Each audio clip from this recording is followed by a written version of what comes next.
Thank you, Mrs. Bush. Thank you for your incredible commitment to the world through your commitment to literacy. 2 days ago, we decided that we would write a book for you. And in fact, it's sitting right on the table next to you. We also wrote a song, which we are now going to perform with the book, in dedication to Mrs. Barbara Bush, the first time ever performance of World Without Words.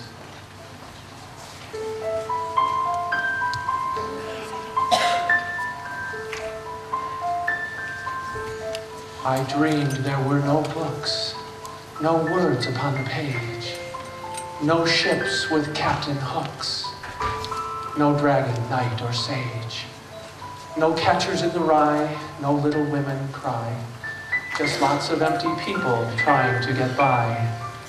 They lingered through their bookless lives doing what they do. With nothing going, no one growing, there was nothing new. No one seemed excited, no adventure in their lives. They couldn't seem to dream. No passion in their eyes. No one challenged anything. No one even tried accepting life the way it was until the day they died. I began to panic. I couldn't live like this.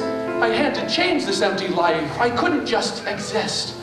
I thought as hard as I could think. I took my thinking to the brink. I strained and craned and racked my brain, but everything remained the same.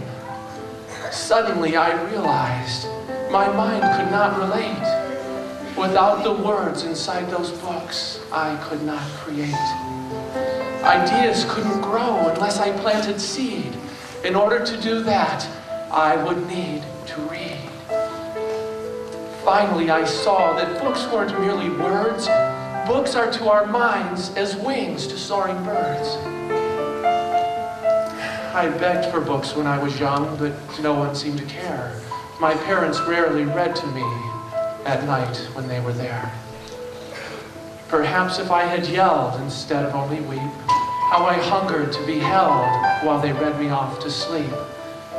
Instead, they sent me back to bed beside the books that went unread. Eventually, I learned to loathe my books and what they did, leaving me alone at night when I was just a kid. My family simply didn't read. No one even tried. They watched a lot of Jeopardy, but sat there stupefied. I guess the people winning read more than TV Guide. My viewpoint changed dramatically once the books were gone.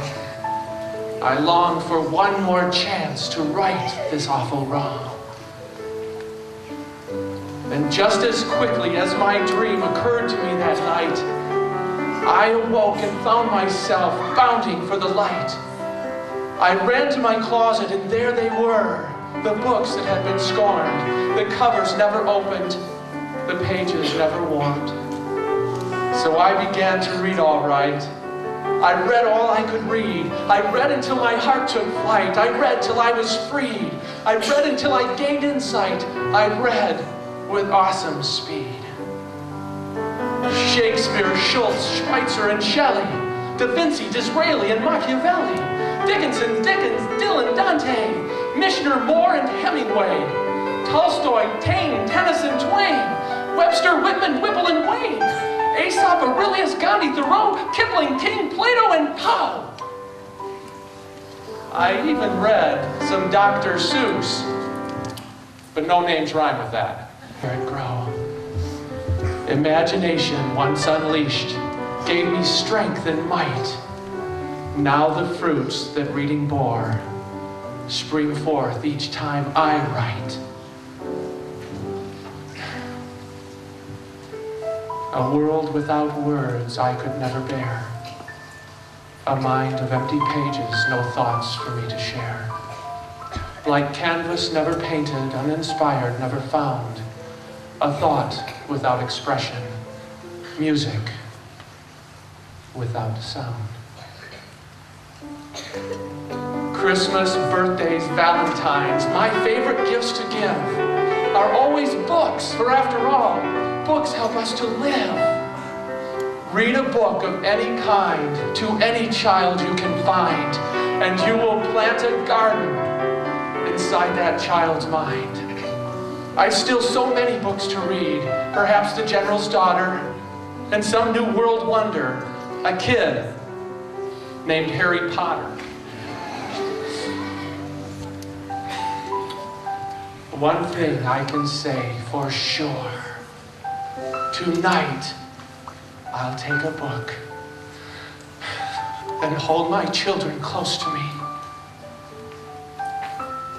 and read of Captain Hook.